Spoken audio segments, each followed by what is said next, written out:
eyes, now what do you see? Nothing to hide, I'm finally free. I'm running the game like Mr. Beast. Now I got it all, but that's not enough. Nobody working like how I be working. I lock in the studio until the sun coming up. Whole lot of snakes, I don't know who to trust. Know they be capping, I'm calling they bluff. Pressure makes diamonds, I've been in the rough, but I find a way out when my life getting tough. Yeah, I'm focused on winning, that's all that I know.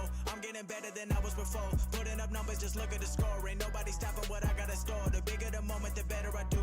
Nowadays I don't got nothing to prove. Put in the work and I get what I want, I got nothing to lose. Whoa, I manifest and I make it happen. Run it like I'm playing Madden. Touchdown in a 305, then I'm back to work with no distractions. Yeah, my first impression is everlasting. Nowadays I'm hard to beat, I won't take a seat cause I'm outstanding. Yeah, I tell them don't worry, it's never the end of the road. I seen the light at the end of the tunnel and I had to figure it out on my own. Look at the way that I always be working, they probably thinking that I got a clone. Nobody ever gonna do it like me, can't walk a mile in the shoes I got on. I had nothing given, it was all earned, no overnight, this is long term. Blood, sweat and my hard work, I'm finally getting what I deserve. Long nights, lot of scary thoughts, I was counted out but I still emerged. On my way to the top now, about to take the throne that I got reserved. Yeah, I'm in a world of my own, they not even close, they running behind me.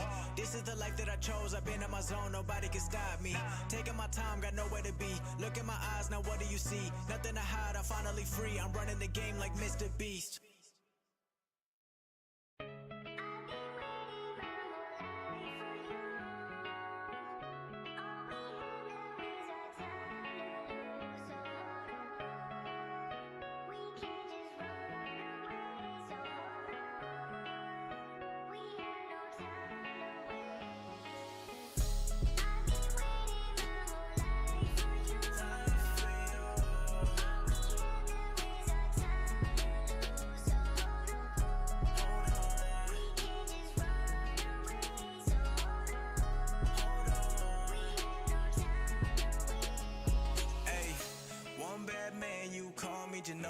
Now I got 2 foreigns like Kobe. Why you still act like you don't really know me? Post on the gram, but I know you've been lonely now. Don't hit on my line if you're not for real. Switch your vibe, take you out to the hills. You could be mine, I give my time, that's how I feel. Hold up, let me bring it back to the days when we didn't have cable. No iPhones, we would talk at the table. Crying out for help in your life, I'm the one who can save you.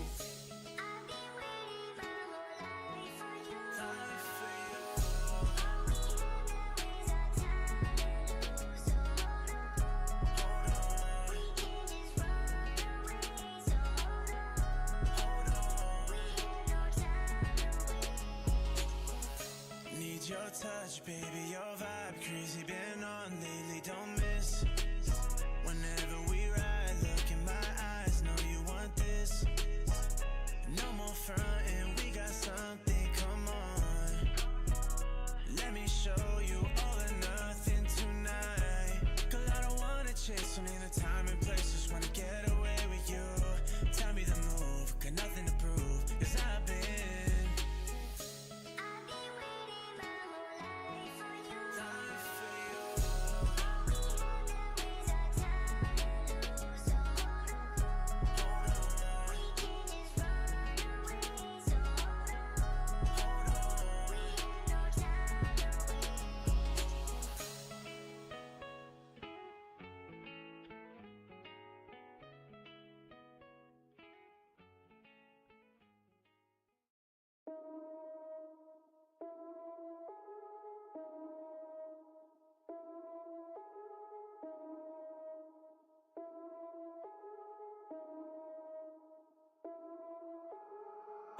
put the team on my back, I do it all for the family.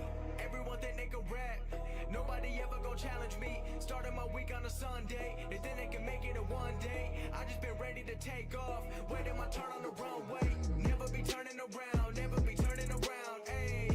Never be slowing it down, never be slowing it down, ayy. I keep my foot on the gas, I keep my foot on the gas, ayy. I know I'm never gon' crash, I know I'm never gon' crash, ayy. Never be turning around, never be turning around, ayy. Never be slowing it down, never be slowing it down, ayy. I keep my foot on the gas, I keep my foot on the gas, ayy. I know I'm never gon' crash, I know I'm never gon' crash, ayy. Everyone making excuses, I've been busy making music.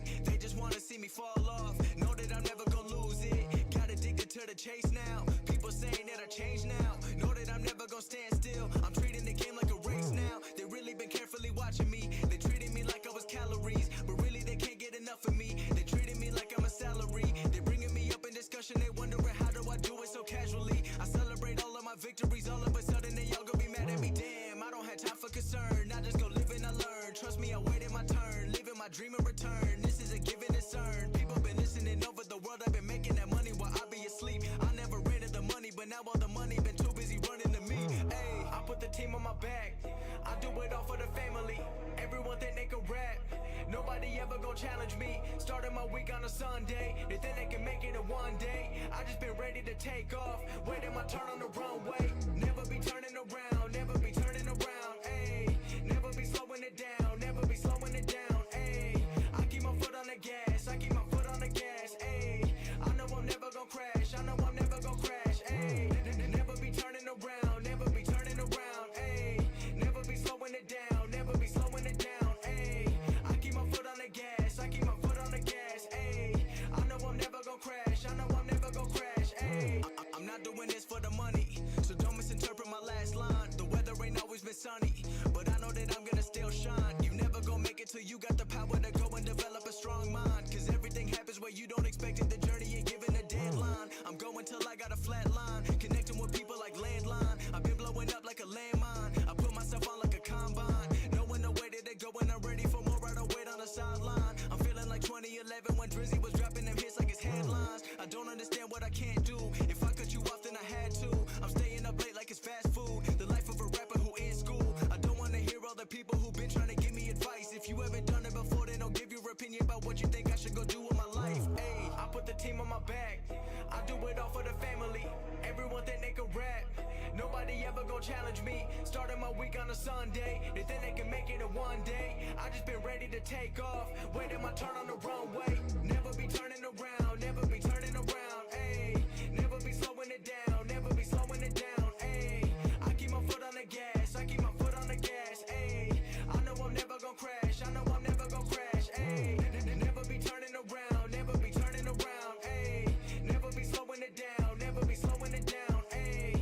I keep my foot on the gas. I keep my foot on the gas. Ayy. I know I'm never gon' crash. I know I'm never gon' crash. Ayy.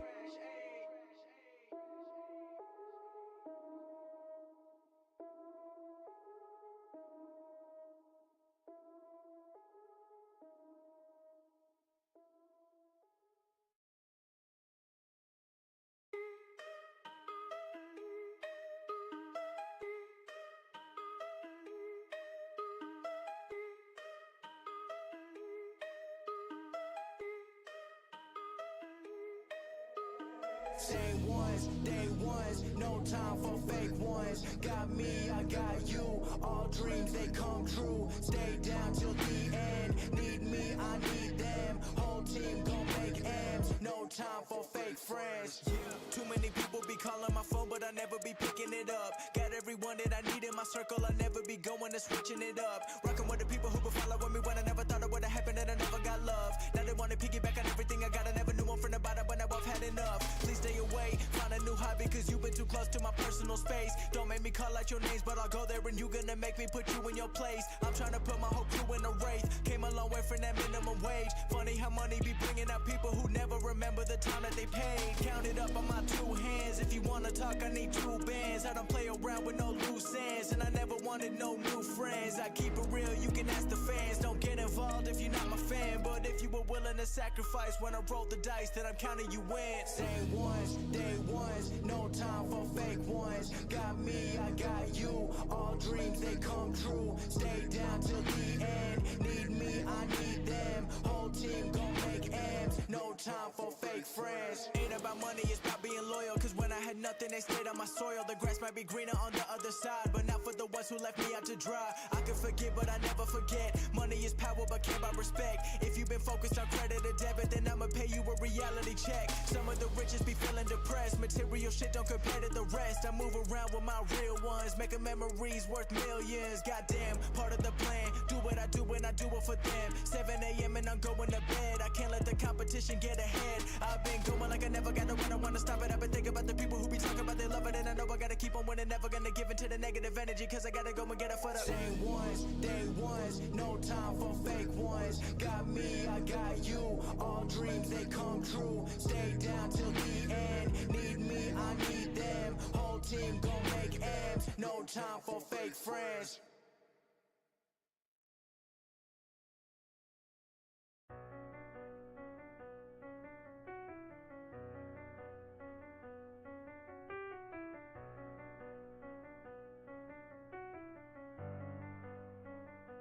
Ayy, talk that talk, let him hear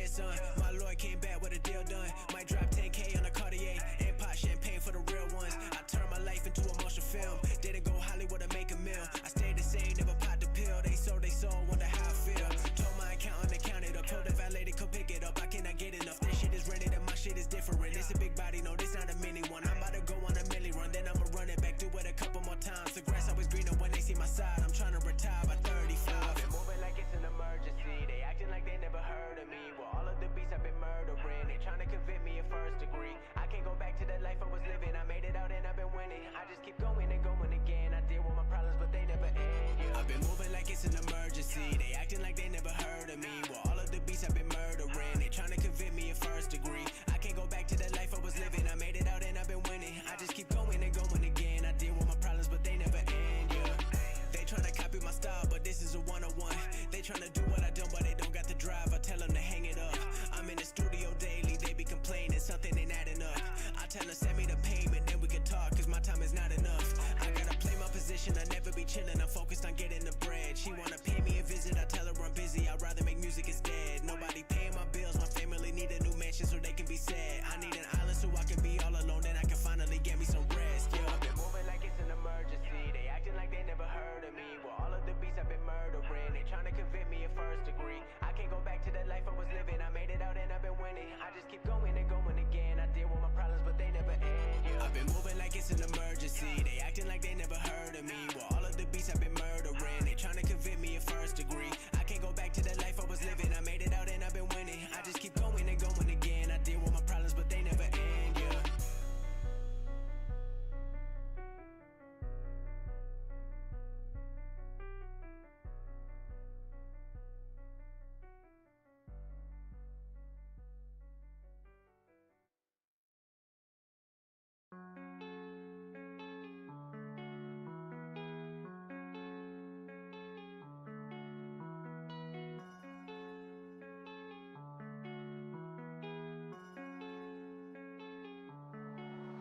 I've been up fighting my demons, and they be tryna pull me in. Yeah, every night I seen them. I won't back down, I'ma beat them. Yeah, I've been up fighting my demons, and they be tryna pull me in. Yeah, every night I seen them. I won't back down, I'ma beat them. I'm starting to feel like a villain, fighting myself, I'm not winning. Lately I've been too afraid to admit it, pushing the weight of the world on my shoulders. I don't even know how I'm dealing, feel like a part of me missing. And I've been looking around, but it's not in my vision. All that I got is earned, not given, but I feel locked down like my brain in prison. Spend a couple thousand to ease my mind, then I get it back, but I know I'm not fine. Everything built up all over time, but I gotta let it out, I can't hold it inside. Keep a smile on my face when they looking at me, but I know that's my only disguise. I be trying to get away from my problems. Yeah, you can run, but you can't hide. I've been up fighting my demons, and they be trying to pull me in. Yeah, every night I seen them. I won't back down, I'ma beat them. Yeah, I've been up fighting my demons, and they be trying to pull me in. Yeah, every night I seen them. I won't back down, I'ma beat them. I'm starting to feel like I've been under pressure. I'm keeping my foot on their neck, I won't let up. I know when I fall down, I gotta just get up. I brush it all off, I'm better than ever. Been through a lot, but I'm never gonna settle. Know that I've been heating up like a kettle. Thinking back when I was studying dental, now I got plaques coming on the way, that's special. Yeah, they all come from my spot, but I never stop moving. Gotta do more when I feel like I'm losing. Putting in work, that's the only solution. You the only one who you really be fooling. Damn, trying to find peace inside my head. I've been talking to God, but I'm left on red. I ain't got time to be feeling upset, so I keep doing my best. I've been up fighting my demons, and they be trying to pull me in. Yeah, every night I seen them. I won't back down, I'ma beat them. Yeah, I've been up fighting my demons, and they be trying.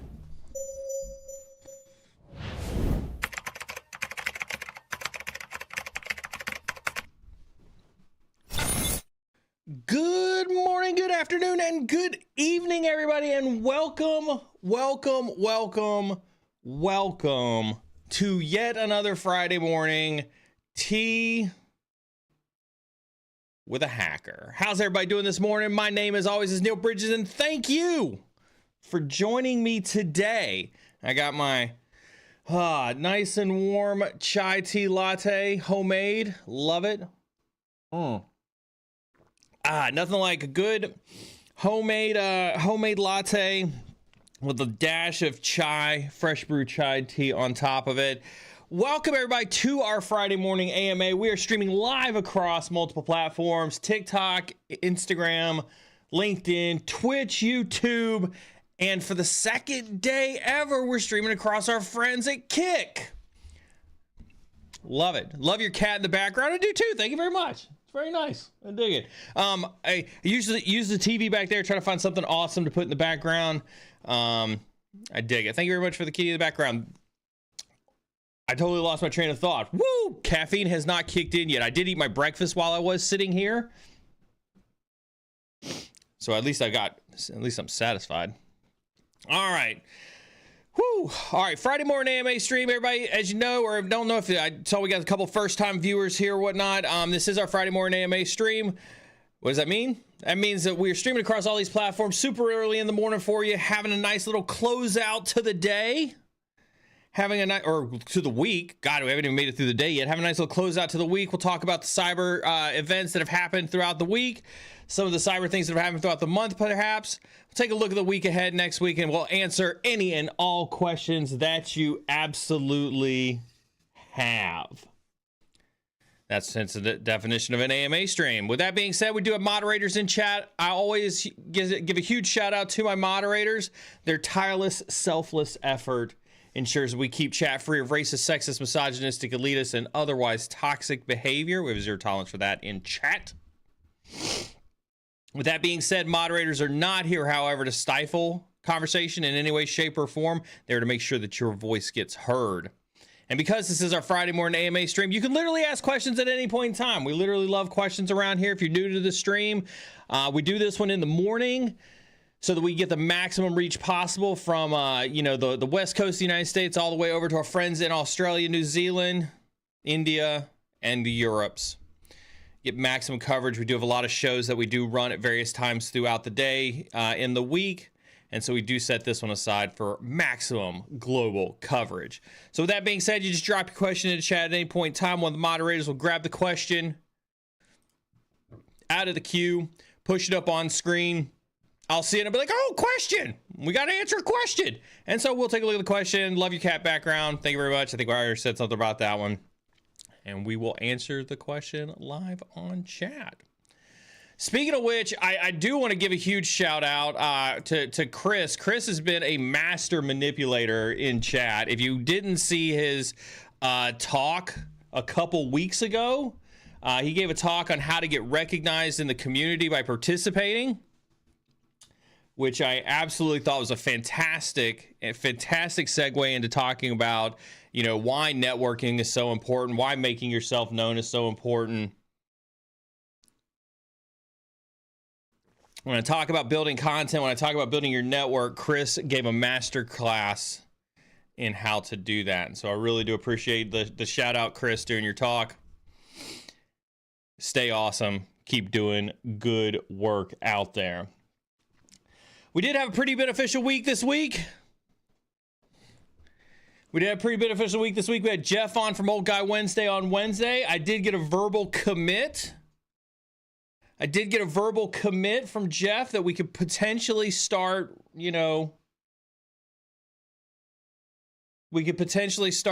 bringing him back for some Old Guy Wednesday, some regular Old Guy Wednesday. So we may be looking to revive the Old Guy Wednesday and bring Jeff back in addition to our Old Guy rants that we've got there. We do have Sec Data Ops next Tuesday. Scratch that. Next Thursday, we have Sec Data Ops. I got a SOC director, a very experienced SOC director who is going to come on next Thursday at 3 p.m. Eastern time to talk about security operations, all things security operations. If you're a blue teamer, if you're an aspiring blue teamer, things like that. If you're wondering how to progress through the blue team structure, get up to that SOC director role, or maybe you're a fellow SOC director and looking to understand maybe some of the other best practices that are happening by other SOC directors that exist out there. Next Thursday's Sec Data Ops is going to be for you. It's going to be for you. We're definitely looking forward to that. And then next Friday, there will be no Tea with a Hacker. There will be no Tea with a Hacker next Friday because I'm getting a super important scan and cancer update next Friday.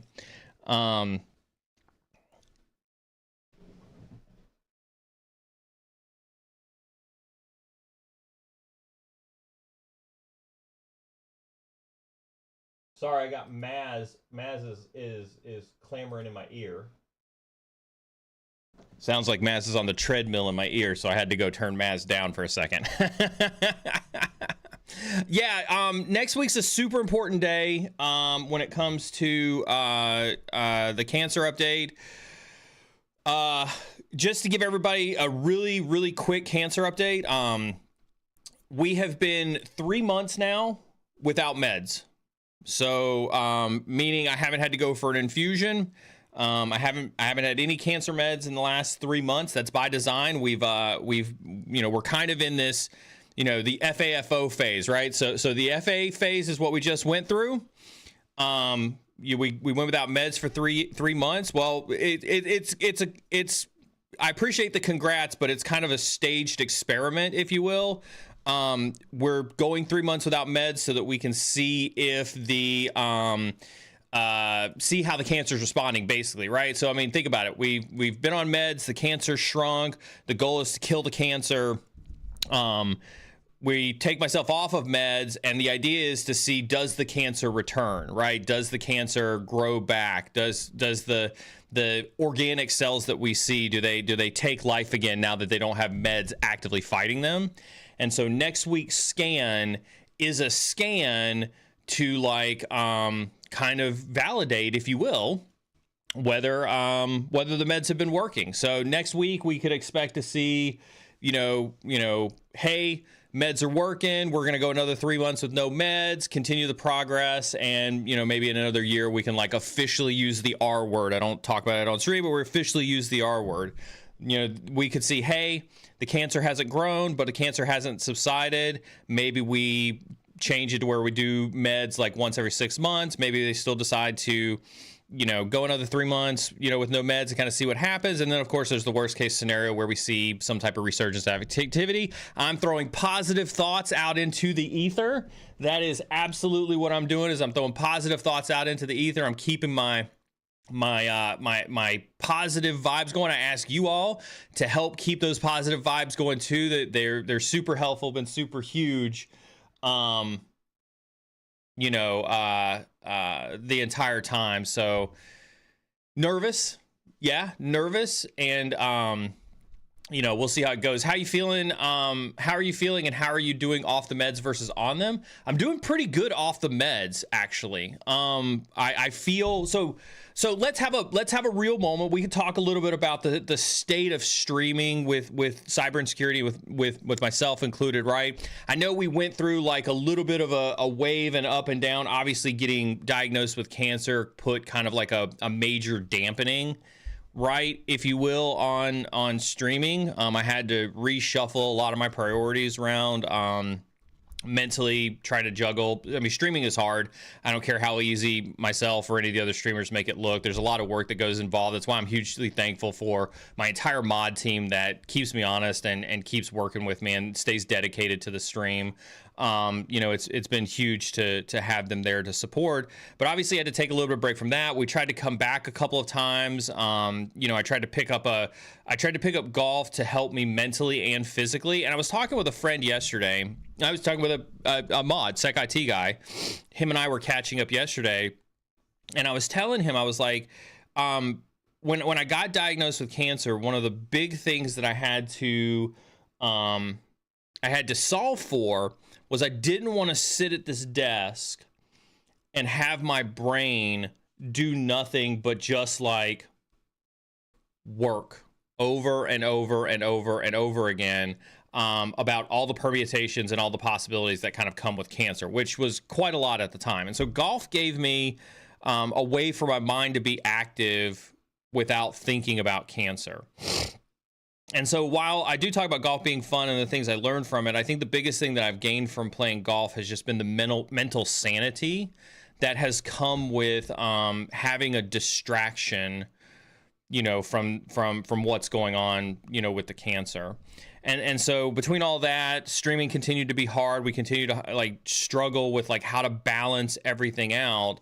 And so, as we started to kind of come into these last 9 months, I think it's been about 9 months. I think May is when we really kind of committed to slowly ramping things back up again. we started Sec Data Ops, and that gave me like a twice a month show that I could focus on, so that even if I wasn't feeling it or the meds were kicking in or something like that, I could, focus in on Sec Data Ops. And that was really, really nice. It gave me a show to focus in on. And then you can kind of see that we started to pick back up with, Tea with a Hacker, and started to commit to, like, when I was in town at least, and I didn't have anything medical going on, commit to things like Tea with a Hacker. And so now we're kind of like, I'm kind of using next Thursday. I'll let you in on a little bit of the talks that the team is having internally. I'm kind of using next Friday as kind of a line in the sand, right? Good conversation with the doc. Things come good next Friday. We're back, baby. We're back. So I'm keeping a positive thought. We've got, I've got huge things coming. We just had a conversation with a partner that's going to come on board and going to help provide us with, what I would call threat intel from the field, right? So we've got somebody who's working in threat intelligence on a regular basis, seeing attacks in real time, not, not just going through news articles and talking about like what news articles say. We're going to have threat intel from actual honeypots and threat analytics and stuff like that, attacks that they're seeing as a threat intel community in real time. That's going to come in December. We actually have the first stream scheduled. I don't know if my team's going to get mad at me for talking about this before we get closer to it, but December 17th, you can expect the first cyber insecurity threat intel brief. And we're going to do those on a frequent basis as well, starting in December. I'm super excited for that because I wanted to bring you guys curated threat intelligence from the wire, from, sensors that are out there in the, in the wild, and bring that to you. So I'm super stoked for that. I'm super excited for that. And we're also working with a GRC partner who, we're trying to figure out what the content for that looks like, where we can come in and we can bring our GRC folks, because I know we have a ton of GRC folks sitting in chat as well. We're going to bring our GRC folks in and give them a dedicated show on GRC. So I'm super excited for some of the new programming that we've got coming up. Super excited for next Friday, keeping my positive thoughts for Friday. But thank you so much for asking the questions. Back to what you're saying versus, how I'm doing on the meds versus off of them. I feel really good, as you could tell. I got tons of energy. I don't have any of the pains that I had before. It's really hard to see on camera, but for those who have been around the community for a while, that this wasn't always my facial hair color. Like I definitely had a lot of brown hair. It was very, at most it was dirty, it was starting to get a little salt and peppery. And then when I started taking cancer meds, obviously my hair turned completely white, everything from my eyebrows to like literally every hair on my body turned, completely white. You can't really see it on camera, but some of the pigmentation on my hair is starting to come back. And that may not sound like much, but when your entire physiology changes as a result of a disease, and then it starts to turn back to the way it was, I can't even begin to tell you the mental weirdness that it brings to you, where you're like, oh my God, I'm coming back to normal. And so like, I'm super excited. I can't even begin to tell you how excited, which again, because like, you guys know me.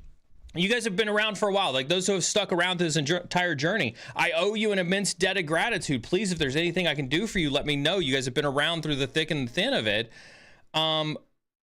But content is my life. Like I love talking to you all. I love spending this time with you. It really does make my days.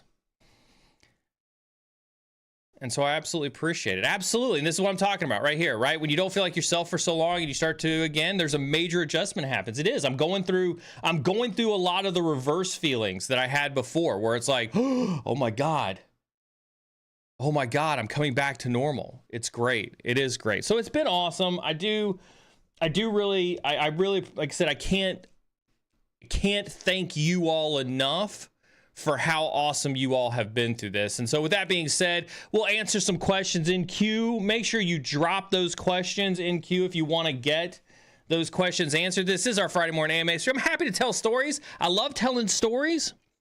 There's definitely nothing wrong with my stories. Lord knows, I'll tell you, man, some of my stories have caught some heat on social media, which is a good reminder. Make sure you head on over to our social media accounts, follow all our social media accounts. We need to add in there. Blue Sky. Blue Sky is a Twitter alternative. I know that we've got kind of like a 50-50 love-hate relationship with Twitter here on this stream. I think you should never turn away from a good intel source. Twitter's a really good intel source. Like the content or not, it's a good intel source. And so Blue Sky appears to be up and coming. They've gained 15 million users in the last 6 months. Obviously a huge bump since last Tuesday. No politics in chat. And so we are over on Blue Sky as well. I like Blue Sky because it's somewhat kind of crouching in on that blockchain type of activity, which you guys know I'm a huge fan of that technology. Question from the field. Hey, did anyone here do CTHP? So that's the threat hunting practitioner course from INE. If so, how hard was it, and where to look for the learning path? If you did see ECTHP from formerly eLearn Security, now INE, please drop that into chat. Let Gradsky kind of know how it was. When I was there, when I was chief content officer there, it was one of the courses that I was most excited to update. I'm not sure if it actually ever received an update or not. I apologize if I keep looking off screen here. I got my TikTok chat up and running over here, and so I got to look over there to see TikTok chat. So I'm checking over there for questions coming in from TikTok. It was one of the. I think that there is an ungodly limited amount of threat hunting content that exists. It's something that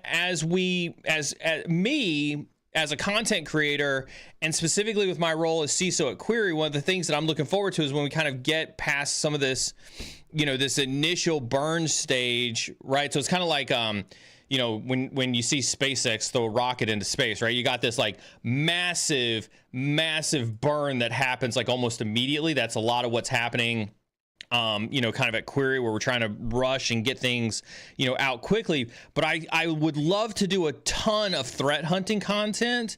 Shout out to Sec IT Guy. You go check out his channel. Back when he was streaming with us, he did a ton of threat hunting content as well. It's one of the things I don't think there's enough content out there. And so I say that hint, hint, wink, wink for those who are looking for content ideas with which how to get out there and stay relevant and be relevant in the industry. There's a great opportunity, right, for you to head over to do some threat hunting stuff. Good opportunity there. Beardsec dropping the insider stuff. Love it. Beardsec dropping the insider stuff. But yeah, I think THP needs an update. I'm glad to hear. I'm super glad to hear from Beardsec that it looks like it's going to get updated. I think that's key. I think that's a course that if I were to call. So first and foremost, huge shout out to Beardsec. Beardsec has trudged through a lot of the drama that has happened at INE, and I think I've kind of gone far enough past like some of the challenges that have happened at INE that I could talk about it. But Beardsec is probably one of the best content creators and the least public content creators that I've ever had the privilege of working with. And he's done a lot in the defensive area of cyber over at INE. And so if you are looking for great defensive content, his enterprise defense course that he did is fantastic. It's seeing in chat that he's going to update THP. I will almost guarantee you on my reputation that it will be a freaking awesome course because he's just that great of a content creator. So there's your kind of like plug for THP. I don't have anything else nice to say about INE, but I will talk great about the instructors and the content creators over there.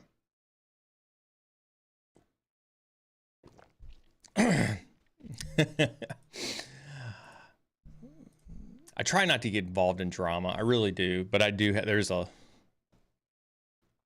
There's too much drama in cyber. There's too much drama in cyber. Chris reaching out. What you got here, Chris? 1 year of job app rejections, only 2 interviews in 3 years, crushing my soul to pivot because I need income. What's your reaction, thoughts on applying to tech jobs, neighboring cybersecurity? No idea if it'll be another year of rejections, even for data analyst, IT help desk. Thanks for all you do. No, listen, as if I've not said it enough, this job market sucks. Like, everybody say it with me. Let's all get it out. Let's vent about it in chat. Say it with me. This job market sucks. Unequivocally, without a doubt, sucks. This is probably one of the worst tech job markets that we have seen in decades, without a doubt. Right? It is. It's horrible. That's right. Get it all out. Vent it all into chat. Vent it all into chat. It is the worst, right?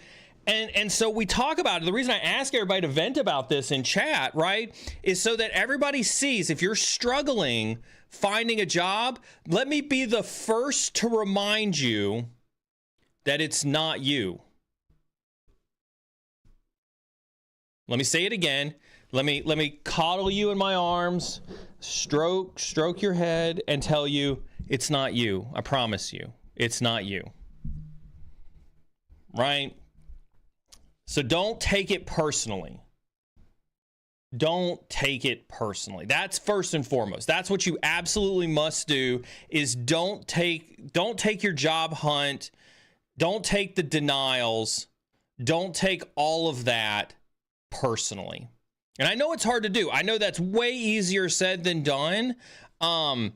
You know, listen, look, we could talk. Let's have a therapy session about it, right? Let's go through the range of emotions, right? You're angry for getting laid off if you happen to be getting laid off, right? You hate your employer. You hate the people you previously worked with. Why did this happen to me? Am I not good enough? God, I suck so bad. Screw that. I'm going to go out and get another job. You hunt, you peck, you're diving deep into it. You're sending resumes, you're networking, Neil, I'm doing your 1,000 Connect challenge. You're doing all the things. And then at some point in time, you hit a crest. And you go like, maybe I'm fucked. Oh God, this is the end. I'll tell you, I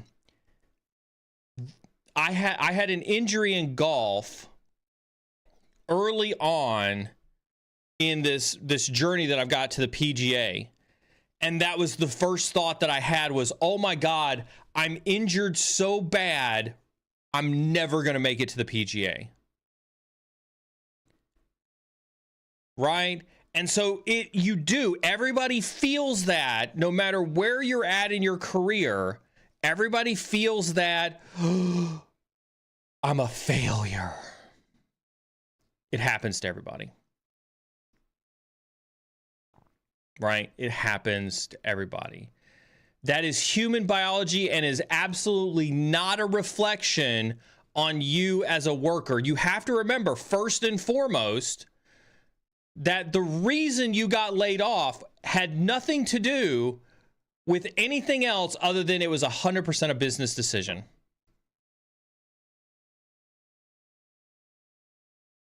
Right? It was 100% a business decision. They decided that they needed some dollar figure that you represented, and they needed to reconstitute that internally. If you're struggling to get into a job, right? If you've never had a job, you're trying to pivot into your first job, understand how saturated the market is, right? Go back and listen, I implore you, study Economics 101, supply and demand, right? Because of all of the layoffs that have happened, there is an exorbitant amount of supply of cybersecurity professionals at every level. When supply goes up, what happens to demand? It stays the same or goes down. When supply goes up, competition goes up. When competition goes up, the price of goods go down. So that means salaries go down, and therefore you're competing against people who are willing to take probably much less than you think they should be taking. These are all functions of the economy, and they are not a function. Let me say it again. Let me look deep into your eyes, into the camera. They are not a function of whether you are qualified, adequate, awesome at the job that you're applying for or trying to do. It's not a reflection on you. So I understand. I say all that to say absolutely unequivocally understand, and I'm sorry you're going through this. You have to grit and bear it. You have to grit and bear it. There is a member of your community, I don't want to rat him out, who just got a job. He just got an offer couple 3 weeks ago, something like that. He had been out of work. He'd been unemployed for over 300 days. There's another member of your community who's been out of work longer than that. This is why we need community. This is why you all are here. This is why you should head on over to Discord and you should commune with your fellow cybersecurity professionals, because everybody is trying to weather this market. And I say all that to say you're not alone. We've had Jeff on. Jeff talked about how he was able to go from getting laid off at Broadcom to his role. Some people it's faster, some people it's slower.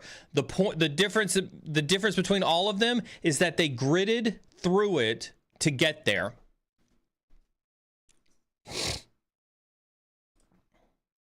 Right?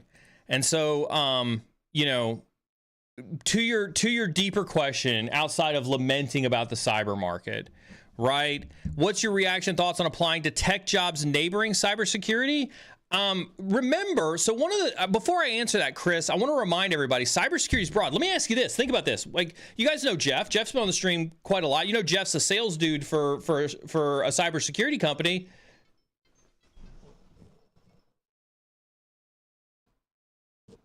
God, has it been an hour already? TikTok's already asking me for hey, are you still there? Yeah, I'm still here, TikTok. Jeez. That was weird. That one was only 30 minutes from TikTok. That's super wild. Interesting. Let me ask you this about Jeff. Do you view Jeff, drop it in chat. Do you view Jeff as having a cybersecurity job?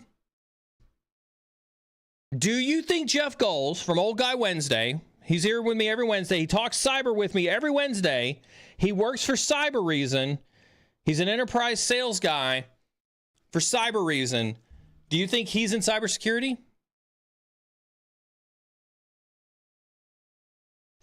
Right? If your instinct is to say no, he's a sales guy, you're wrong. And I think that's one of the biggest problems that we have in cyber, is that we sometimes only think about cyber in a select niche set of roles. Right? The technical roles, the SOC analysts, the incident responders, the threat hunters, the pen testers, forensics folks. Sometimes we oftentimes only think about cybersecurity in those roles. And so when I hear people say applying to non-tech neighboring cybersecurity, I would say, like, if you're asking that question, have you given up on cybersecurity already? I had a coachee that I was coaching who wanted to come into cybersecurity and for me to put him on a path to becoming a CISO. We got 90 days in and he's like, nope, I'm done. This is not the path that I want. Don't want to be a CISO. I'm out. Right? If your view of cyber is so narrow, then I think we need to have a conversation about all the possibilities that exist inside of cyber. Right? You got sales, you got sales engineering, you got GRC, you got threat intelligence, you've got, you've got internal audit, which could be tangentially related to GRC and cybersecurity. right? And so, yes, Chris, before you just up and say, screw this cybersecurity industry, this market sucks, you should ask yourself, have you looked at every possible cybersecurity role that could exist? Because you may find, again, I go back to my hacker mentality. Let's put on our hacker hats. You never go from a random computer out on the internet as your launch station directly to the domain controller. Do you? You oftentimes have to breach the perimeter. You may have to elevate your privileges. You may have to pivot around to some boxes internally. And then eventually you get to the domain controller, right? And so you have to think like that in your job search. How do you go from outside to inside? How do you go from outside to inside?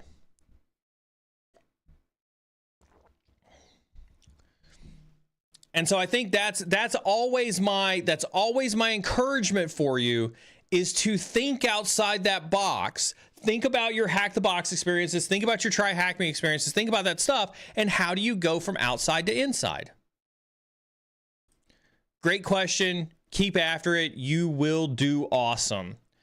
Silex sends one. Is prompt engineering going to be a legit focus, or is it just a trend that might fizzle out as fast as it became relevant? That's a great question.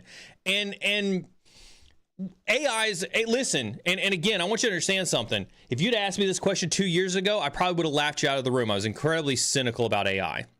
I was ridiculously cynical about AI 2 years ago.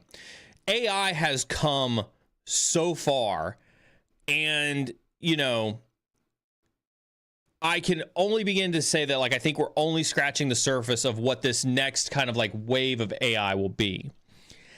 And so I think prompt engineering could have a place, especially in young organizations that are trying to figure out how to operationalize AI. Don't get prompt engineering jaded. There's actually a great amount of you know, logistic, you know, I don't want to call it expertise. Like, I'm reticent to call it expertise as much as I am like, there's a lot of good stuff that comes from prompt engineering. Like, anybody who's seen like stuff that you can do,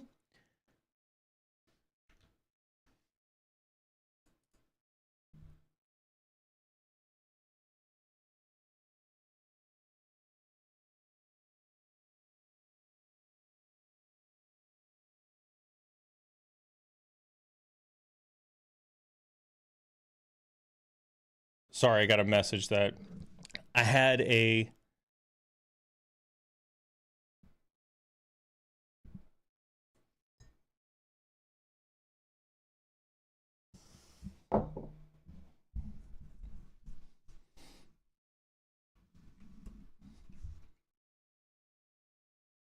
hold on for a second. I'm getting a work message. Hold on just 1 second.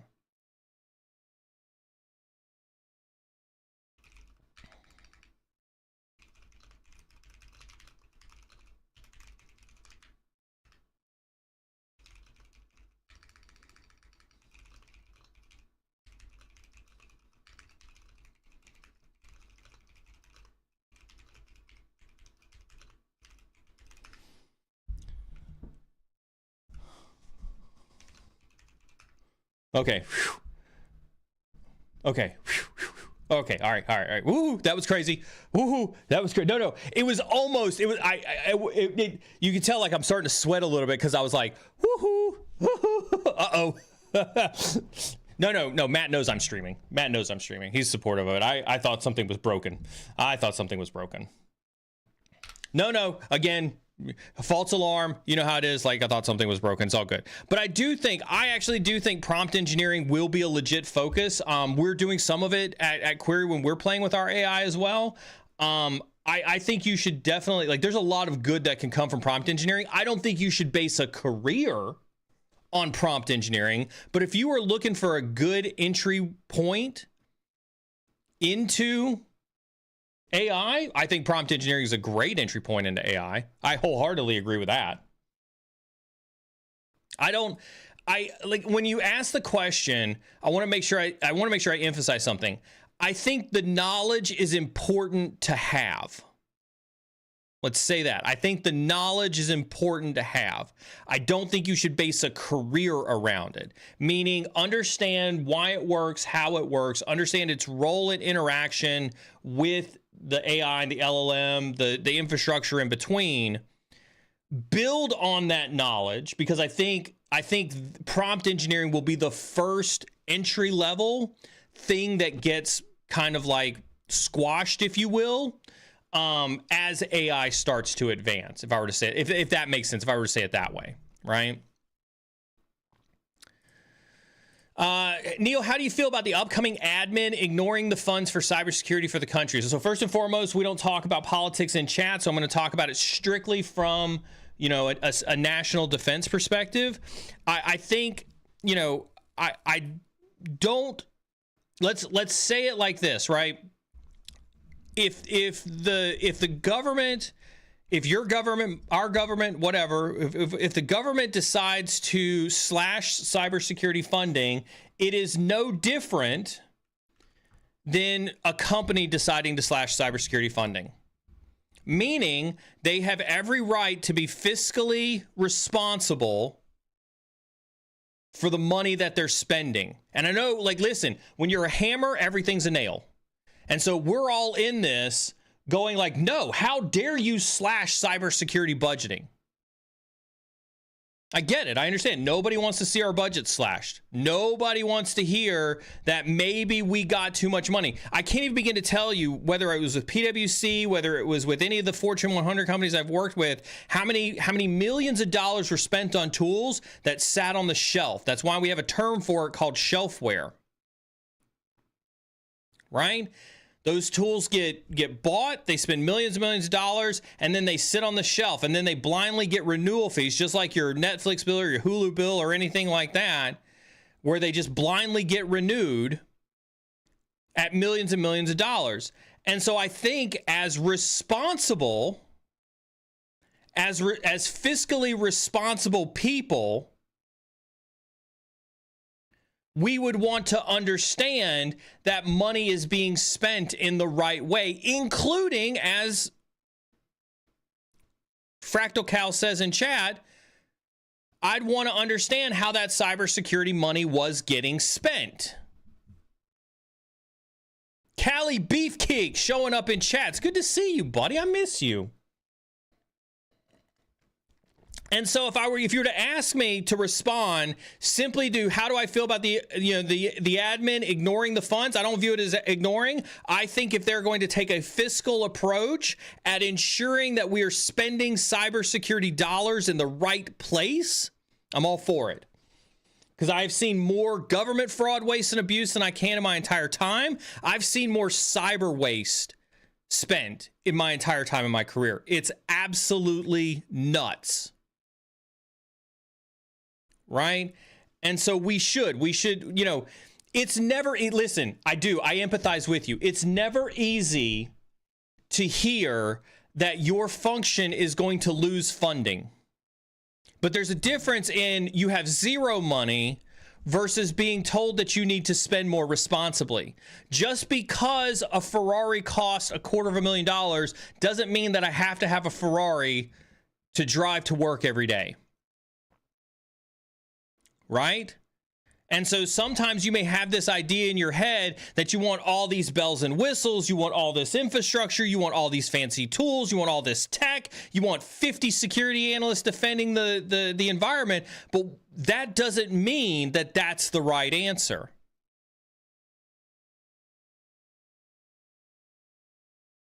Right? And so I do think that one of the things that is lacking, and I'm always a huge advocate of, is everybody who is in cybersecurity should also take some form of a business class. Should absolutely take some form of a business class. Because, and Cali Beefcake, I love seeing him. He's a fellow CISO out on the West Coast, vCISO. He also consults with a lot of companies, right? You need to be able to quantify that risk and show ROI in numbers.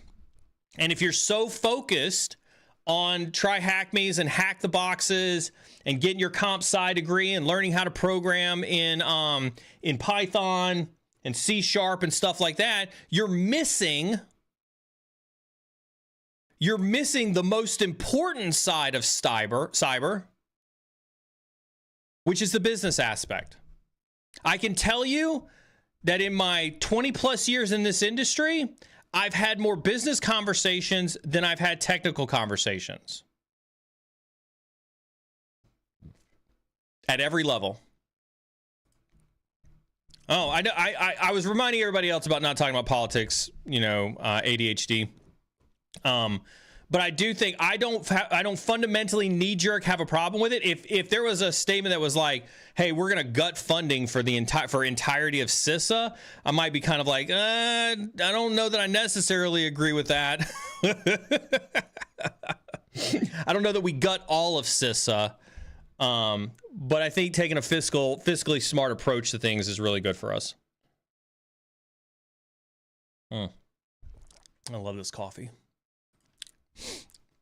The wife and I have gotten really keep the questions coming, by the way. As you can tell, this is our Friday morning AMA stream. If you're new here, if you're just tuning in, we're about an hour into things, grabbing questions from all across the viewership, answering them live on stream. My name is Neil Bridges. Welcome to Cyber and Security. Make sure you hit that exclamation point Discord. Head on over to Discord. Come chat with us after the stream.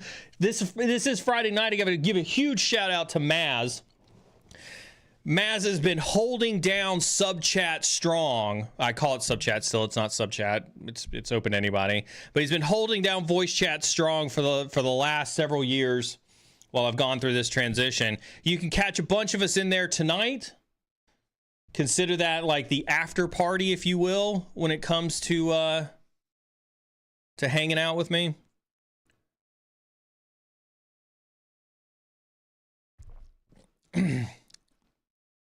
This right here, just this one right here from Outcast, 1000%, right? Took me a while to realize the importance of business side of cyber. Once I began to understand it, it opened a world of conversations and opportunities for me. When you can talk business, when you can talk the business end of cyber, you've unlocked the secret to hacking any system inside of a company.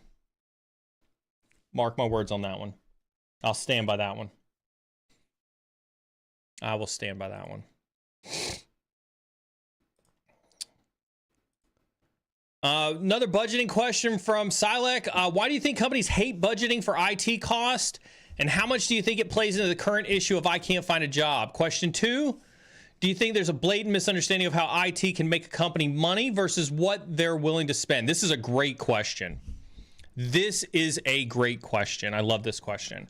Let's do first one first, right? Why do companies hate budgeting for IT cost? And how much do you think it plays in the current issue if I can't find a job? I want you to understand something. And again, take a moment. Everybody take a step back from whatever role you have right now in security, whatever role you think you want to have in security, whatever your current learning path is. Take a step back for a second. And really ask yourself, does IT or cyber make the company money?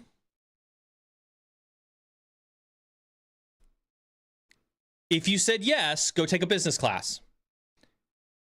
If you said no, thank you for being honest with yourself. Like what I did there. Right? Just because an IT system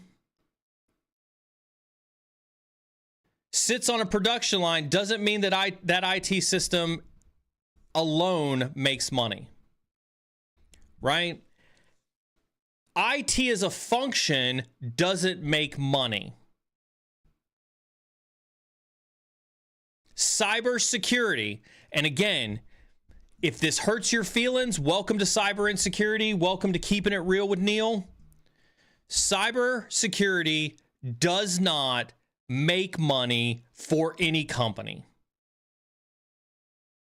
Period. Dot. End of discussion. It has been tried. Sometimes it works, sometimes it doesn't. But at no point in time does a CEO look at a cybersecurity organization or an IT organization and view that as a profit center. What is a profit center? Meaning if I give you $10,000, you'll give me $10 million.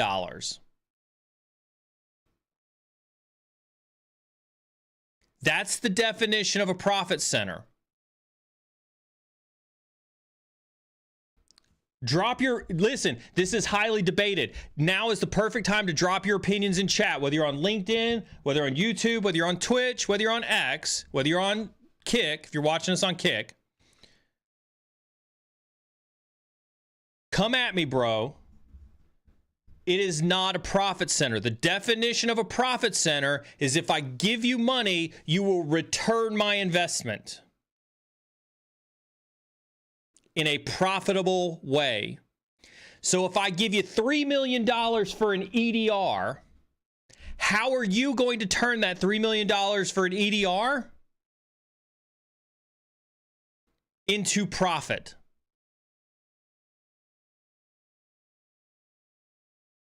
Here's the kicker. You can't. It is impossible. And I'll give you an example. And this is going to hurt some of your feelings.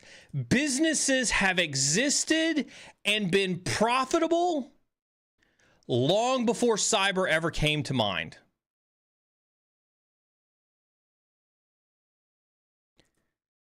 It was profitable before you ever showed up at the door. It was profitable before they ever.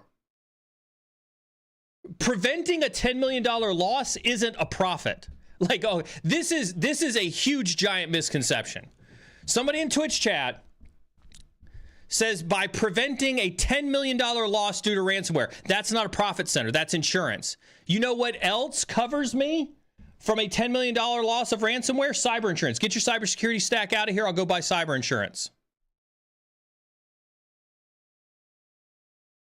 Right? This is the biggest misconception that most cybersecurity professionals have. Right? Is that, oh, well, I stop you from this imaginary thing that may or may not ever happen.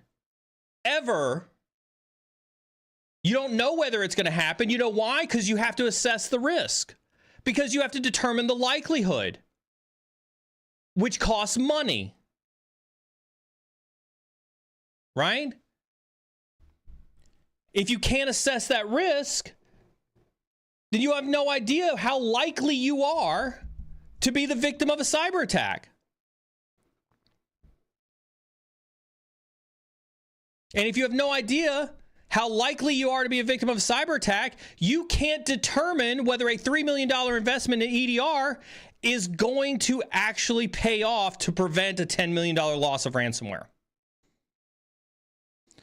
Most cybersecurity professionals want to think that, like, oh, if you give me $3 million, I can prevent $10 million in loss. And that's not how it goes. All right? That's just not how business works. And again, chat is alive when we talk about this because this is how volatile this conversation is. Coming from somebody I spent my entire career in cyber. I spent my entire career in cyber. I've worked up and down the chain. Worked for consulting companies, big four consulting companies like PwC, Deloitte, Ernst & Young. I'm not talking out my ass here. And this is a very typical response. I'm not going to pick on you, Zick. I love the conversation. Let's keep going back and forth. So do you think businesses should get rid of EDR to increase profits? I think that it is an okay business decision if you decide that you want to accept the risk. And that's the difference. As cyber, our goal, our mandate is to identify, assess, and advise on risk. A SOC, a Security Operations Center, is there to protect an organization from risk.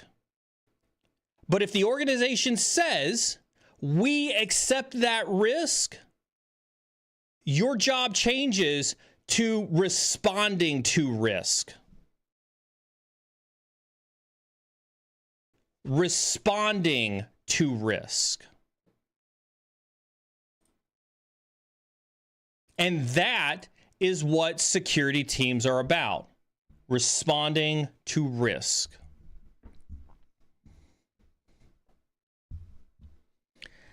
And so I think companies hate budgeting for IT because it's not a profit center. Right? It's not a profit center. As much as you guys want to believe it is, it's absolutely not a profit center. Ian over on LinkedIn says IT is a business enabler. I would agree. It is a bolt-on. It is an enhancement.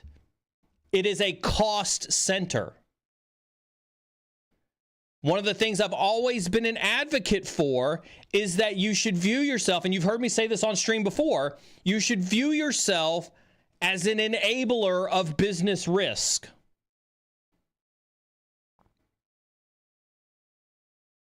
You are an enabler of business risk. What does that mean? Right now, I'll use my infamous executive protection analogy that I've used before in the past, right? If I'm providing bodyguard services for somebody, I see Cali Beefcake, his name's right there in the middle of my screen. If I'm providing bodyguard services for Cali Beefcake, and Cali Beefcake tells me that he wants to go to the most dangerous part of the town, Cali Beefcake's a billionaire, he wants to go to this most dangerous part of the town, my goal isn't to tell him no. My goal isn't to be like, dude, you're not going to the bad part of town. We have to say, here's what it takes to go to the bad part of town. Do you accept that? And if he says, yes, I accept that, we got to go. That's it. We got to go. And we got to protect him because he chose to accept the risk.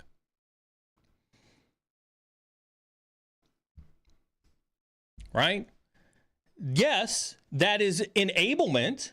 We can enable him to make riskier decisions. We can enable him to say, well, awesome, Neil's got me with the current budget, the current technology that Neil's got. I took this risk decision. Let's take this risk decision. Let's grow the business and take this risk over here. Let's grow the business and take that risk over there. Yes, in that case, you're a business enabler.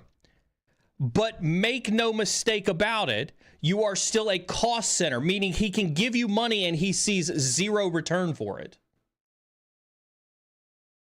He sees zero return for it.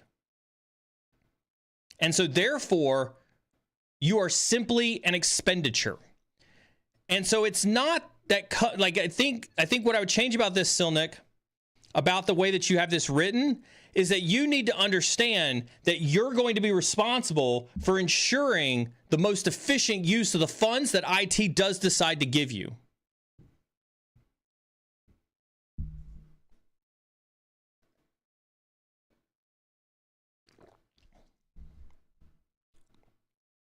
Question 2, do you think that's blatant misunderstanding of how IT can make the money? I think I talked about that before and what they're willing to spend. What I think is the blatant misunderstanding is that cybersecurity professionals view themselves as deities in defending an organization. There, I said it. Cybersecurity professionals are the most egotistical, short of like doctors and pilots and lawyers. They think, I stop ransomware. Give me that EDR. I mean, the EDR stops ransomware, but I stop ransomware. You don't stop ransomware. Dude, you don't stop ransomware. The technology you've got barely stops ransomware.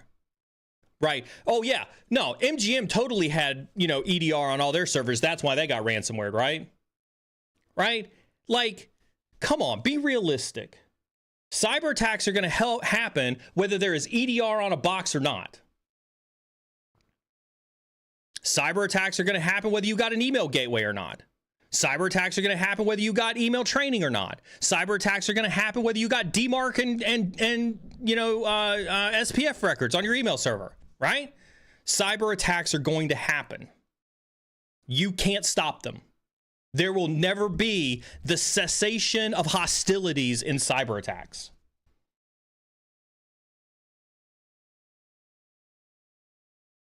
There will never be that. And you know why there will never be that? Because no technology, no singular technology, no singular strategy stops cyber attacks.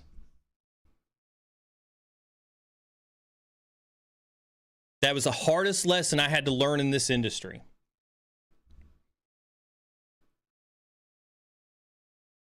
We don't have this job to win. There is no finish line. There is no high-fiving everybody when we cross the finish line. We are soldiers on a battlefield. We are soldiers on a battlefield, and we defend an organization day in and day out, which means that there will be battles that we win and there will be battles that we lose.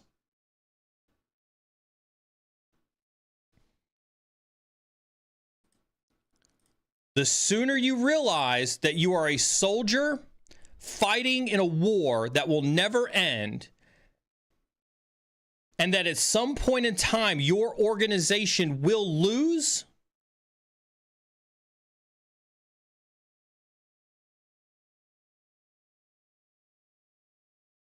better off you'll be. That's not me. That's not, this isn't cynical, Neil. Like, and listen, I want to, let's say the quiet part out loud. This is Neil Bridges' opinion. I've been in this industry since before many of you were born, since before many of you touched a computer. I've been in this industry since the 90s. I was hacking on 24K modems, universities that had bulletin board systems, links, which was the very first World Wide Web. I've been hacking since I was in my teens. I've seen more networks. So Fractal Cal was born in 99. I was hacking stuff in high school in 96 and 97. Right? I don't say this out of a lack of experience. I've seen everything from the national security level. I've hacked nation states my entire career in the military, defended nation states, got out, defended banks, defended hospitals, attacked banks, attacked hospitals, attacked energy companies. This is my opinion formed over years of experience. You can like it or you can not like it. You can disagree with it. I'm not here to seek your validation on my opinion. I'm here to give you my opinion from my decades of experience. And if you don't like it, you don't have to take it. You can be like, cool, Neil, thanks for the story. I'm out. I'm good with that. Like, high five. I love it. Go formulate your own opinion. I'll be here when you realize the truth and you come back. It's all right. I'm okay with that. It's happened my entire career. I'm not here to convince you that this is the only way. I'm just here to information dump on you from my experience.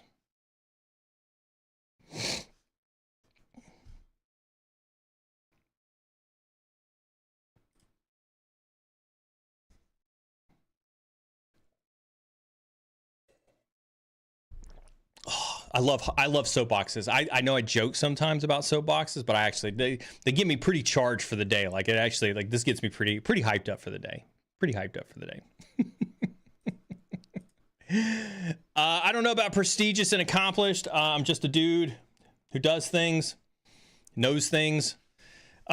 This morning we got I didn't bring the coffee up that I've got this morning, but I've got like a I make my own tea. Right? I've got tea leaves. You know, I boil the water, I steep it. So I've got Rishi chai tea on top of a dark roast. So like I'll take 2 shots of espresso. I'll take a little bit of foamy milk. So I'll foam my own milk and then I'll mix it with some chai tea and I'll put a little bit of vanilla maple syrup, just like a tiny little layer at the bottom of the cup of like vanilla maple syrup. Just to give it a little bit of sweetness. But you can usually tell when the caffeine kicks in. That's when the soapboxes come out. Champagne, did my question get skipped? No, I have no control over the questions. Questions get pushed as the mod team comes up as to whether they're relevant or not. We don't always go in order with the questions. Sometimes they go out of order. That's just the mod team grabs the questions and pushes them up. If you got the question in queue, I'm sure the mod team will push it as they see it. Oh, speaking of, there we go. I'm currently working mid-senior level of data analytics, finance specifically. I've been wanting to transition into cybersecurity, but unsure how to do it. Are there any roles within cybersecurity I can easily use my data skills with, or is going back to school a better option? Currently looking into NYU cyber program. No, I mean, data and analytics, go to GRC. Listen, like, I love GRC stuff, right? Like, GRC is super important. That's why we're going to do a show on GRC. We've got some GRC stuff coming in the near future. Right? Data analytics, GRC, baby. GRC.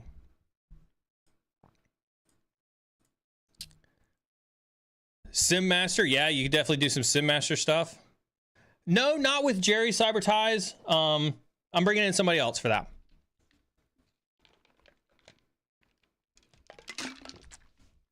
GRC is governance, risk, and compliance. That's a fantastic question. I oftentimes forget how this question gets overlooked, right? Because we oftentimes talk about the technical side of cyber. And don't get me wrong, don't get me jaded. I absolutely love the technical side. Like, I love talking tech. I love talking like TTPs, tactics, techniques, and procedures. I love all that stuff. But if you want to know what makes a company tick, if you want to know what makes a security team tick, it's GRC. Hands down. There are only two paths to CISO. Fight me, bro. There are only two paths to CISO. Director of Security Operations, Director of GRC. Those are the two paths to CISO. I could see a third argument being made for like a security architect director, but the only two paths to CISO is through GRC and security operations. Why? Like I said before, security operations is a no-brainer, right? You're on the front lines day in, day out, fighting the bad guy. You have the best idea of what, to the point of technology that we talked about earlier, what technology does and doesn't work on the front lines, what tactics, techniques, and procedures do and don't work on the front lines. You have the best perspective of how to defend an enterprise. GRC has a line to CISO because, to the point that we made earlier, you understand risk. You understand business risk, you know how to communicate with the rest of the business on risk, and you're probably the closest to understanding business. So I oftentimes, and Callie Beefcake, again, he's a VCISO, he works a lot with organizations, he can weigh in on this one as well. I very frequently attest, much to my own dismay, GRC has a better line to CISO than security operations does. GRC is the deputy CISO of most orgs, hands down. They govern all, it's in the title, governance. Governance, risk, and compliance. You can be a nihilist all you want and say that no, like the tech side is the only way and that compliance isn't real security. Compliance may not be real security. If you're secure, yes, you're probably compliant. If you're compliant, you're not necessarily secure. I wholeheartedly believe in that.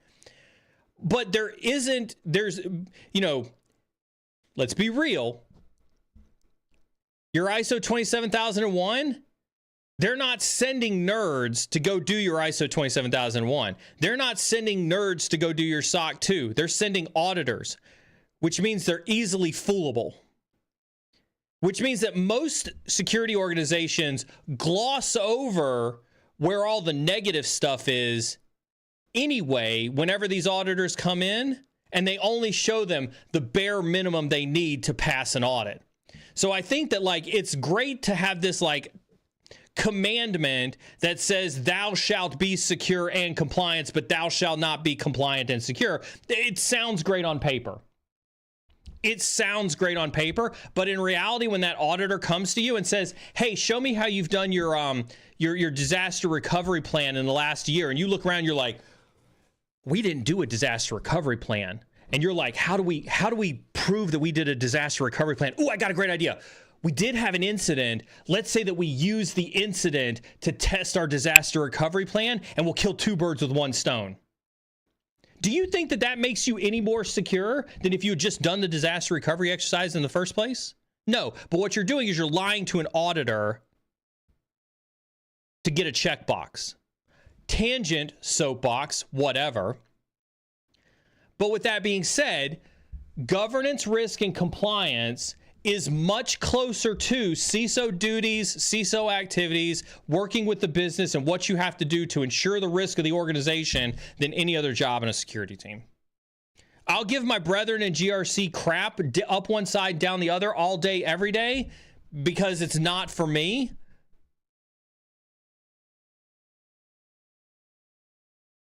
But at the same time, it is hands down equal up there in importance with security operations. But I think we lie to ourselves about that whole, like, oh, Cali Beefcake hits it right there. Security folks love to say it. Compliance doesn't equal security. This is such a hot button topic for me, right? Compliance doesn't equal security. You're right. Technically, on paper, that is 100% a correct statement. But I can unequivocally tell you that most of you don't actually implement compliance requirements the way you're supposed to. And so therefore, you're probably making yourself less secure because you demonize or you diminish or you put down GRC and compliance and risk and things like that, because you're like, oh, that's beneath me. They don't know how to program Python, so I'm not going to pay attention to GRC. I guarantee you there's somebody who hears my voice now in a VOD or in a clip that Jens puts together that's like, oh, you don't know Python. I don't actually have to do your compliance thing. Oh, you don't know Python. I'm actually not going to, I don't know. I'm not going to follow your policy on passwords. I know better because I'm a nerd. Right? I'm sure there's somebody out there that's saying that. And so I think that some of you beguile compliance so much and its role in a security organization that you're probably less secure than if you just executed the compliance requirement in the spirit of security and did it right. You would find yourself both secure and compliant. And it would be a natural part of your flow because of how you did it. Right? And that's the synergy. That's the magic sauce when you can do that.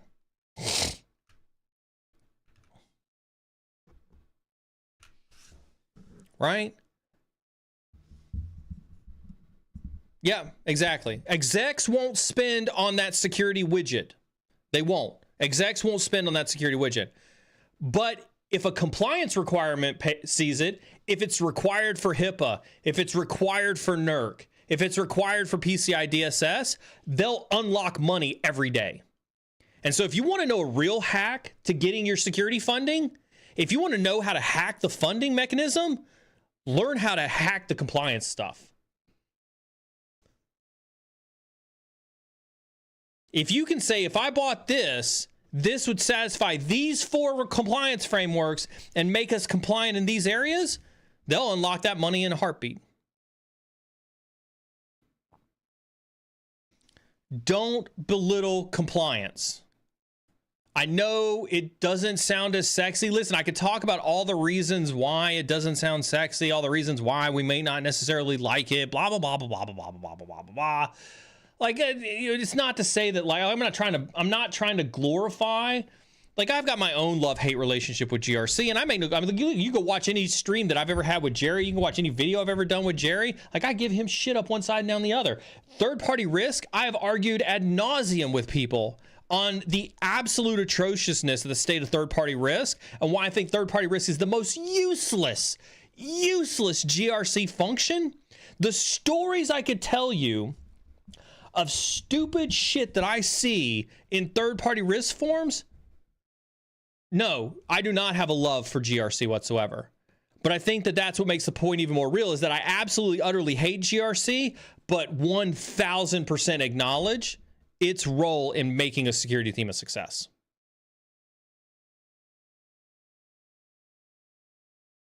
Right? Cybertooth, good to see you. I responded to your DM the other day.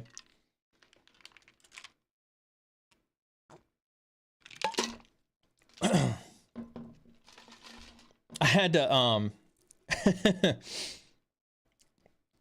third-party risk is definitely a hot button topic for me. Actually, great one on this. And oh, look at that! Look at that! Somebody's anxious. Somebody's anxious to see me get on a soapbox on third-party risk.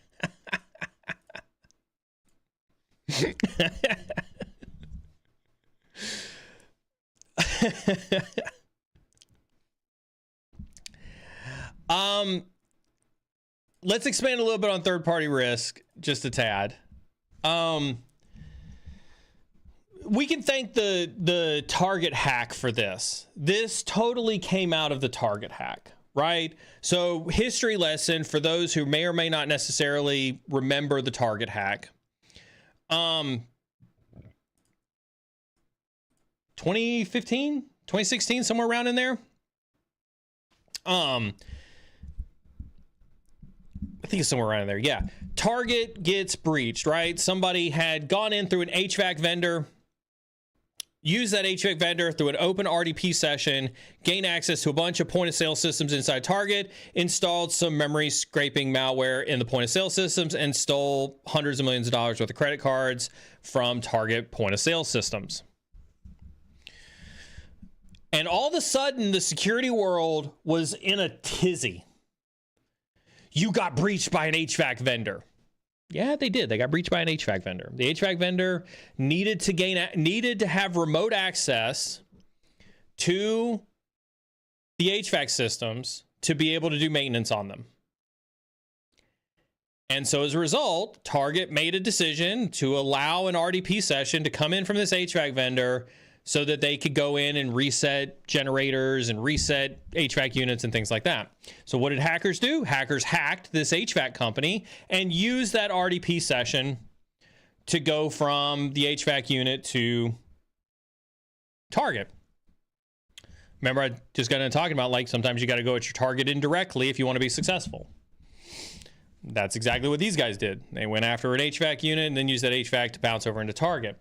What came out of that was that Target was incredibly secure, except for the fact that they basically had no segmentation between their HVAC network and their point of sale systems. Yeah, exactly. That was really the crux of it, was that their networks weren't segmented the way that they needed to be. But this spawned up, and I pick on my brothers at PwC and the Big Four all the time. But of course, all the Big Fours looked at this and said, "We got an opportunity, guys. We could go sell a service that audits all your third-party vendors and tells you which ones are risky, which ones could be the next. We're going to go in there and we're going to say, if you don't audit all your third-party vendors, you could be the next target." And so what does every board of directors do? What does every CEO do? What does every CIO do? They flip out. We got to do a third-party assessment with PwC. We got to go have PwC build us a third-party risk program. CISO, you need to go build a third-party risk program. Contracting, you need to have third-party stuff inside your contracting language. Because that third party poses a risk to our organization. Because if that third party gets hacked, we could get hacked too. And so we need to understand if they're doing what they need to be doing from a security perspective to understand if we're going to get hacked. Shout out to Fixit42 in chat. Good to see you. Good to see you. And so what do? And I saw somebody ask earlier about, well, does third-party risk actually belong in a GRC organization or in a CISO organization? I don't remember what I scrolled across my screen.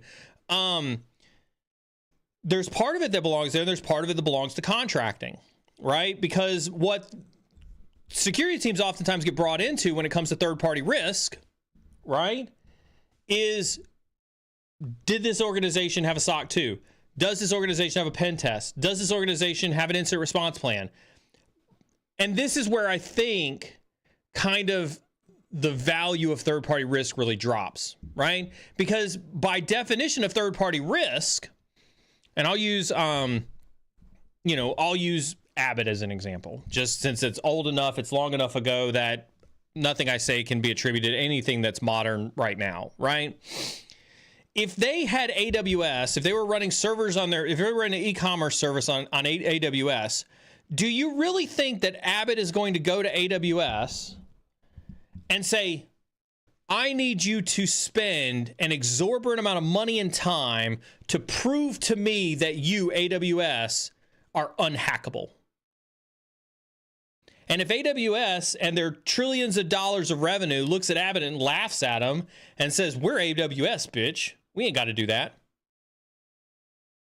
What do you think? Do you think Abbott's really going to pull their entire e-commerce site off of AWS and go to, I don't know, Azure? Do you not think that they'll look at that and be like, well, the likelihood of AWS getting hacked is actually super small. It would cost us millions and millions of dollars to transfer everything from AWS to Azure. You know what? I guess you're right, AWS. We can trust you. You don't need to do this TPRM assessment. We're going to leave our stuff there on your servers. And then you've just completely dismantled the entire argument of third-party risk. Because if you're not going to hold businesses accountable, if you're not going to stop doing businesses with them because you don't like their answer to your TPRM stuff, it is completely useless. Right? I'll give you another example. If you've ever been part of a third-party risk process, and I've done several of these both at big organizations like Abbott, Mondelez, but I've also done them here at Query because obviously we're a software SaaS company. We work with a lot of Fortune enterprise companies, and so I get third-party risk questions every single time we land a new client. Right? And so when I get these, the questions are yes or no. Do you have an incident response plan? Yes. Do you have a vulnerability management program? Yes. Have any of you like anybody remember Ghostbusters? Right? Anybody remember Ghostbusters? They're standing on the top of the building. Zool comes out. Zool says, "Are you a god?" And Dan Aykroyd goes, "No." What happens? They almost get nuked off the top of the building, right? Venkman looks over at Dan Aykroyd. Bill Murray looks over at Dan Aykroyd and says, when someone asks you if you're a god, you say yes. And so, do you really think that if you're going to ask somebody, hey, are you secure? Do you think somebody who wants that business, they're looking at a check for $20 million and they're saying, God, if I answer no to this, I'm not getting this money. What's the likelihood that they call our bluff on this? Yes, we're secure. Absolutely. Boom, $20 million in the bank. That's why third-party risk is dumb. This is why I have a hate for third-party risk, because it is smoke and mirrors to make third-party risk teams sleep sound at night when it has zero actual impact on effective security operations.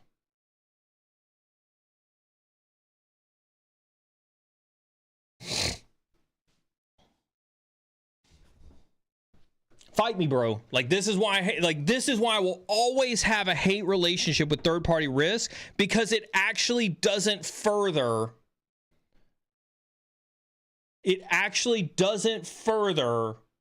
actual security in an organization. It is a waste of a security team's time, It shouldn't, Chris. Chris brings up like it should not. Thank you. Listen, this is the hardest lesson. This is the hardest lesson for every cybersecurity person to learn. We all love the tech. We all love, I think all of us are here for one of two reasons. I think all of us are in cyber for one of two reasons.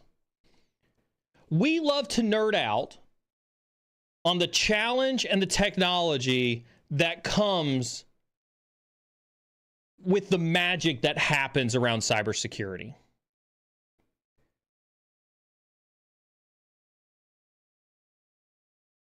I think that that's a genuine reason why most of us are here. I think the other reason why most of us are here is because we have an innate desire to fundamentally do good for companies that we work with, whether it's pen testing or incident response or GRC or consulting. We fundamentally want to do good. The money helps. I'm not going to lie. The money helps. We have a lot of good money in cyber. So I'm not even going to, don't even let me downplay that. We all got to get paid. We all got bills. We all got dreams of Ferraris in a garage and things like that, right? We all got to get paid. But I think at the core of it, we're genuinely nerdy about the tech and the act of executing on a cyber mission, and we genuinely want to do good for the world.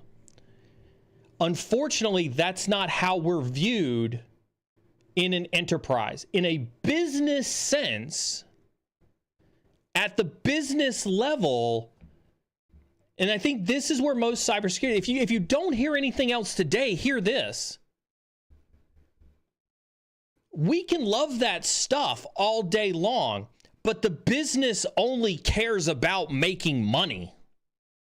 And if that's a new concept to you, I'm sorry to slap you in the face with a wet tuna. Shout out to all my old school IRC lovers there.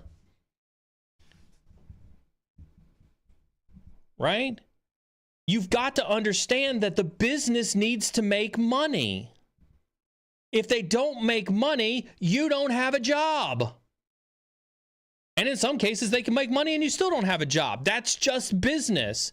But it is all about the money.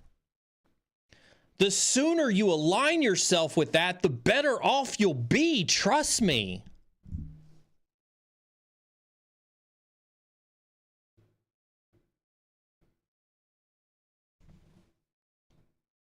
I view that as one of my less cynical takes and more of I wish I could just slap you all inside the face and show you this is it.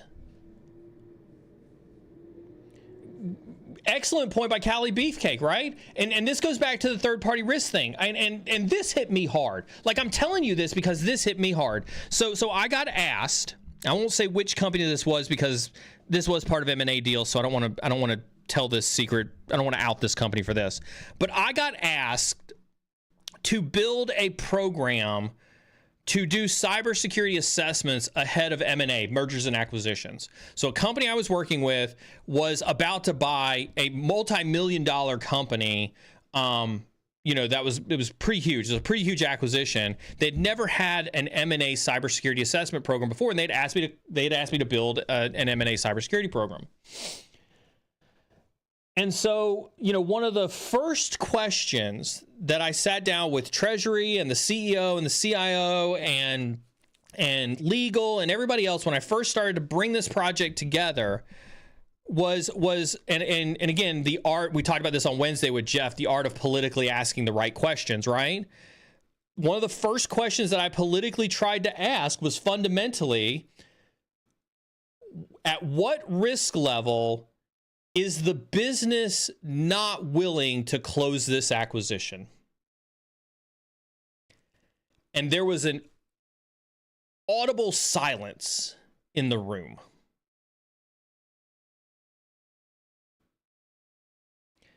Nobody from the top down was willing to provide any material reason whatsoever as to why this deal wouldn't go through.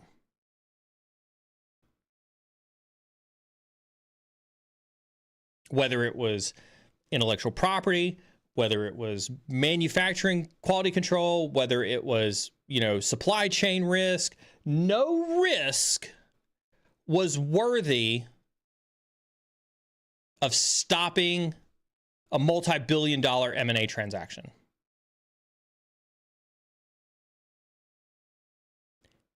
And so, yes, I very much asked myself, what am I doing here? Whatever I assess isn't actually impacting, it's not actually going to stop the business, from making a decision for the business reason.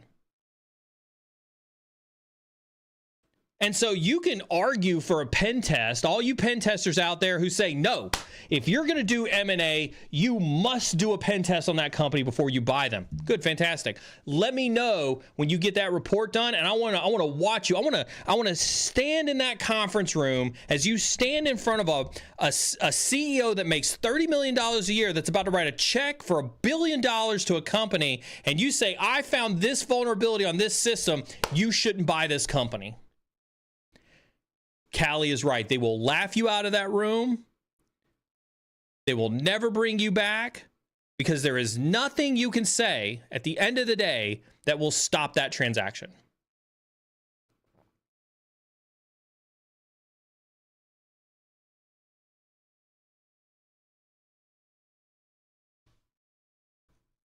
You're not there to make business decisions.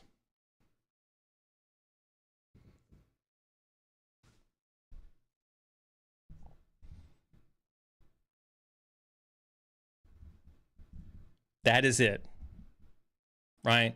Like we can talk all day long.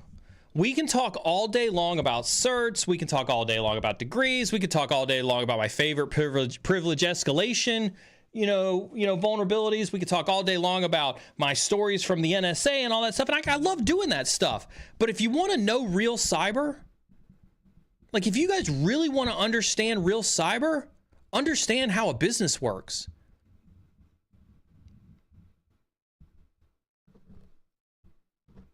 Right? I love you. I want you all to succeed. I believe in every single one of you. I believe all of you are going to be awesome.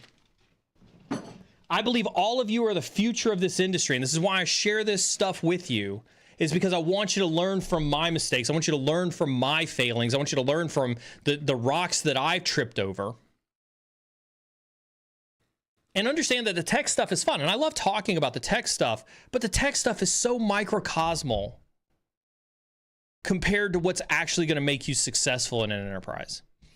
You writing a 0 day today, like, do y'all know that I have 0 days to my name? No, you know why? Because that was important at that point in time and didn't even matter any other time than that. That stuff comes and goes, but being able to drive real business change because of your ability to communicate and understand business and risk objectives will carry you so much further. So much further.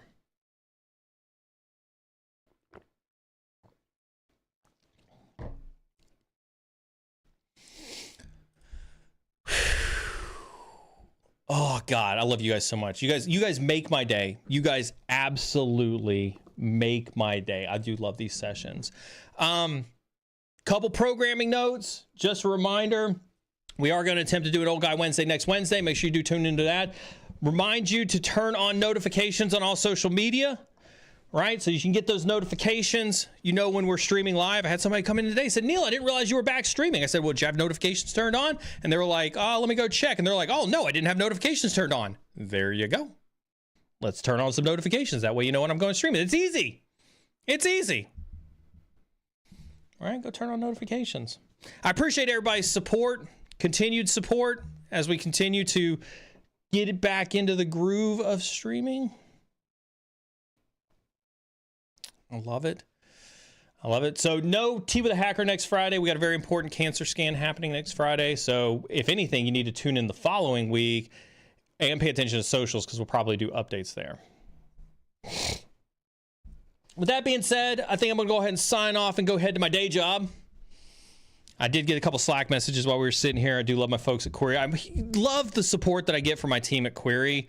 It's really awesome to have a company that supports, you know, me streaming to you, all talking to the community, as well as gives me an opportunity. I'll ask one of the mods to find me somebody that we can raid over on Twitch. Fix it. Hit me up in chat. Hang tight on Twitch before you go anywhere. Fix it. Are you streaming or are you about to stream? Let me know. Or I'll ask one of the mods to DM me somebody who's streaming over on Twitch, and we'll go raid somebody. If you want to start Fix It, let me know when you start, and we'll go raid Fix It really quick. Fix It always has something awesome going on. We did have merch, Chris. We used to have a merch store. It's part of the things that operationally we'll probably get back up and running. You know, as we slowly get back. I'm always looking for volunteers. If you want to volunteer your help, I trade. I'm very much a barter type of person, so I'm happy to trade mentorship for people who are helping in the industry. Just ask Jens and Maz. You know, Jens helps me a ton with social media. You know, and I couldn't be more grateful for him. But I'm always about bartering, you know, stuff out. Folks on Twitch, don't go anywhere. We're gonna go raid a fellow streamer and cybersecurity professional. Fix It over in Europe is doing some awesome cybersecurity stuff and up and coming, and so we're gonna go support her as she goes and starts streaming over there. With that being said, everybody stay awesome, whether you're on the red side or the blue side. Keep learning. If you've never participated in a raid before, you're going to absolutely love it.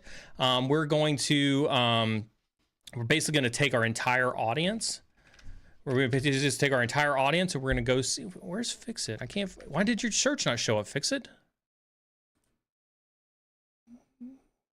Didn't show you streaming. Fix It.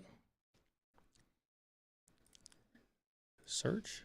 Fix It. Huh. I'm gonna go find you on another tab over here.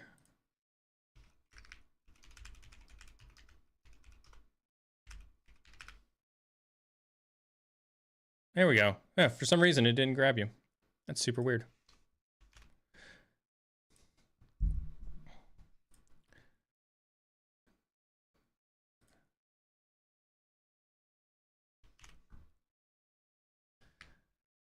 Oh my gosh, where are you streaming at? I'm gonna find you, Fix It. I ain't gonna like this is what happens when I try to do it versus like the mod team does it.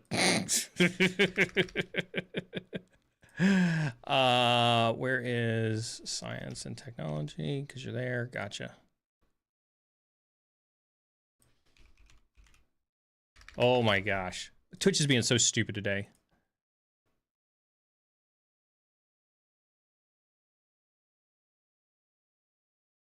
Where's one of my mods? Can one of my mods help out? Because apparently I'm like really struggle busting it over here for some